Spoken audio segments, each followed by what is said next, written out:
কয়েকটা যুবক ছেলে রাতের বেলা পার্টি করে বাসায় ফিরতেছে। তাদের মধ্য থেকে দুইটা দুষ্ট ছেলে সবাইকে বলতেছে, চলো আমরা আজকে কবরস্থানের মধ্যে ঘুরতে যাব, ওখানে গিয়ে আমরা আজকে ফাজলামো করব।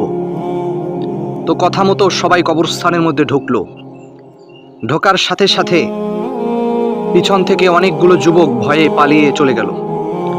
তো একটা ছেলে সাহস করে ওখানে হাঁটতে লাগলো।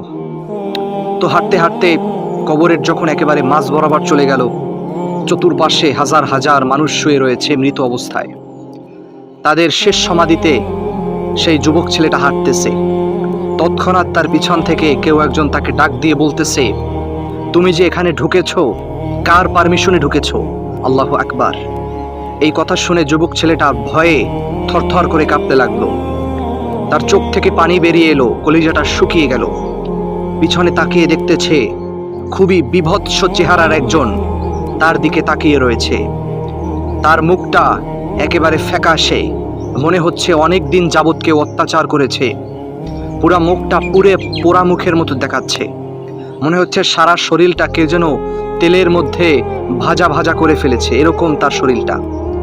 এতটাই বিভৎস যে ছেলেটা ওই লোকটাকে দেখার সাথে সাথে তার কলিজাটা শুকিয়ে গেল। তারপরও সে জিজ্ঞেস করতেছে যে তুমি কে? তখন সেই বিভৎস চেহারার অধিকারী লোকটা বলতেছে, আমি হচ্ছি তোমার মতো একজন যুবক, যে কিনা সারাটা দিন নেশা করতাম, নারীদের নিয়ে বসে থাকতাম, আল্লাহর কোনো ইবাদত করতাম না। পরবর্তীতে আমার মৃত্যুর পরে আল্লাহ সুবহানাহু ওয়া তাআলা আমাকে শাস্তি দিতে দিতে আমার এই হালাত করে ফেলেছে। এইটা শুনে যুবক ছেলেটা একটা দৌড় দিয়ে মসজিদে চলে গেল। মসজিদের ইমাম সাহেবকে এই সব ঘটনা খুলে বলল। মসজিদের ইমাম যুবকটাকে তওবা করালেন এবং তাতে দিনের পথে ফেরার জন্য আহ্বান করলেন। তাই যুবক ভাইয়েরা, আপনারা যারা এখনো এইরকম ফাসাদের মধ্যে লিপ্ত হয়ে রয়েছেন, আপনারা নিজেদেরকে দুনিয়ার মায়া মহব্বতের মধ্যে ডুবিয়ে রেখেছেন, আপনাদেরকে আমি অনুরোধ করব যে ভাই আপনারা ফিরে আসেন। ওই কবরটা সাধারণ কোনো জায়গা না, ওখানে সবাই বিচারণ করতে পারবে না। ওই কবরটা সবার জন্য সুন্দর হবে না, সবার জন্য জান্নাত হবে না, অনেকের জন্য কবরটা জাহান্নামের টুকরাও কিন্তু হবে।